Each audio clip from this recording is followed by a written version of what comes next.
नमस्कार दोस्तों, स्वागत है आप सभी का इस चैनल पर। दोस्तों, देश भर के लाखों लाख केंद्र कर्मचारी 65 लाख पेंशन धारकों का हार्दिक स्वागत है इस चैनल पर। दोस्तों, देश भर के लाखों पेंशन भोगी के लिए फरवरी की पेंशन को लेकर, महंगाई भत्ते को लेकर, 18 महीने एरियर को लेकर, फिक्स्ड मेडिकल अलाउंस को लेकर, सबर्स की ओर से बड़ी अपडेट को लेकर, साथ ही साथ सुप्रीम कोर्ट के बड़े आदेश पेंशन को मिलेगी जानेंगे सभी खबरों को विस्तार से। सबसे पहले वीडियो को अपनी तरफ से लाइक कर दीजिए, क्योंकि आपका एक लाइक ही हमारी मेहनत का फल होता है। साथ ही चैनल पर पहली बार विजिट किया है तो नीचे ब्लैक कलर के बटन को दबाकर चैनल को सब्सक्राइब जरूर कर ले, क्योंकि ये चैनल आपको सटीक तथ्यों के साथ सरकारी कर्मचारी पेंशनधारकों से जुड़ी जानकारी प्रोवाइड करता है। तो चलिए दोस्तों, बिना देर के जान लेते हैं आज की सभी महत्वपूर्ण खबरों को विस्तार से।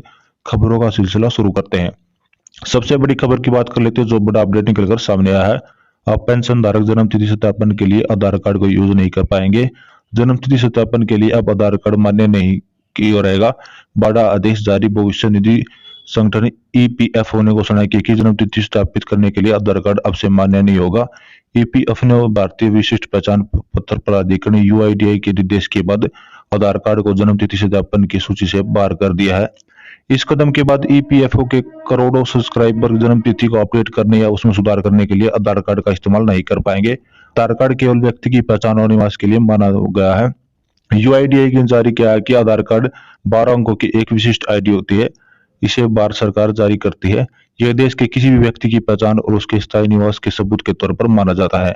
इसका इस्तेमाल किसी व्यक्ति की पहचान को स्थापित किया जाता है, लेकिन यह जन्म तिथि का सबूत नहीं है। इसके लिए जन्म तिथि के सबूत के तौर पर दिए जाने वाले दस्तावेज की सूची से बाहर कर दिया गया है। ऐसे में पेंशन धारकों को ध्यान देना है कि आप अपना जन्म तिथि को प्रमाणित करने के लिए आधार कार्ड का उपयोग नहीं कर पाएंगे। आपको जन्म तिथि प्रमाणित करने के लिए सरकारी दस्तावेज जो नियम के अनुसार मान्य हैं, उन्हीं को लगाना पड़ेगा। चलिए दोस्तों, अगली बड़ी खबर की बात कर लेते हैं। सुप्रीम कोर्ट ने बड़ी खबर, देश के भर के लाखों पेंशन भोगी के लिए अपडेट जारी की है। रिटायरमेंट कर्मचारी जब रिटायरमेंट हो जाते हैं तो उन्हें अंडरटेकिंग देना होता है। उसमें ये लिखा होता है कि यदि उन्हें सर्विस के दौरान अधिक भुगतान किया गया तो गलती होती है, तो उसकी वसूली बाद में की जा सकती है, चाहे रिटायरमेंट के बाद भी। ऐसे में सुप्रीम कोर्ट ने कहा है कि पेंशन ग्रेजुएटी पाने के बाद में पेंशन धारक उस एग्रीमेंट का साइन करता है, इसके बाद आप उसे वसूल कर नहीं सकते। ऐसे में पेंशन धारकों को सुप्रीम कोर्ट ने बड़ी सहूलियत ली है। चलिए दोस्तों, अगली बड़ी खबर की बात कर लेते हैं। 6 फरवरी कल इक्वल एमएसपी को लेकर सुनवाई होनी थी कोर्ट में। इसी कारण वास्तु यह सुनवाई की गई है, लेकिन जो अगली तारीख है वो 2 फरवरी। लेकिन मान लीजिए, आप चाहे इक्वल एमएसपी 15,500 की कर्मचारी पेंशन भोगी हक में फैसला आने की पूरी संभावना बन चुकी है, क्योंकि विपक्ष के वकील के पास कोई भी जवाब नहीं है। इक्वल एमएसपी 15,500 को क्यों ना लागू किया जाए? इक्वल एमएसपी का केस 2014 से चल रहा है। कोर्ट के अंदर केवल अब जाकर फैसला की उम्मीद है, तो आपको थोड़ा सा संयम और बनाए रखना होगा। आपको 9 फरवरी को इसके लिए फैसला देने को मिल सकता है और सभी के लिए लागू किया जा सकता है इक्वल एमएस 15,500। तो चलिए दोस्तों, अगली बड़ी अपडेट कर्नाटक हाईकोर्ट से निकलकर सामने आई है। कर्नाटक हाईकोर्ट ने एक बड़ा फैसला लिया, जिसमें कहा कि लाइफ सर्टिफिकेट नहीं भरने से चलते पेंशनधारी को रोका नहीं जाएगा।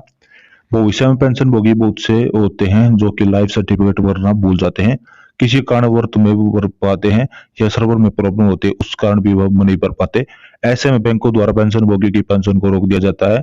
यह गलत है कि पेंशन को नहीं रोकना है। पहले बैंक कर्मचारी पेंशनधारक के घर पहुंचे और देखने में पेंशन जीवित है तो लाइफ सर्टिफिकेट को वहीं भरना है, लेकिन फिर भी पेंशन को नहीं रोकना। यदि फिर से बैंक पेंशन को रोक देता है तो बैंक के ऊपर उचित कार्रवाई की जाएगी।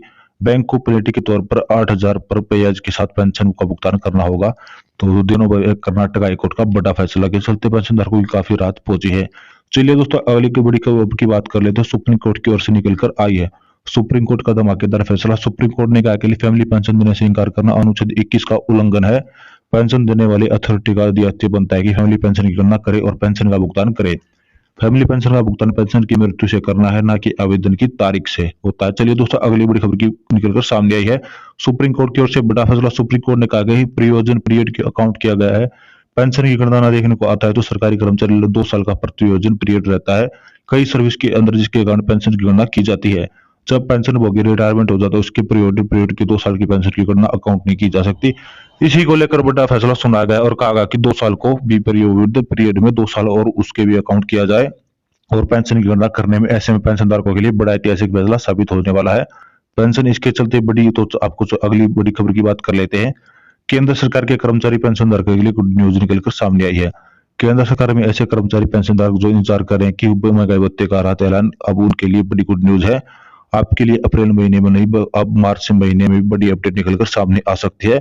50% जिसके बाद आपके मार्च महीने में सैलरी में बढ़े हुए महंगाई भत्ते भुगतान का देखने को मिलेगा।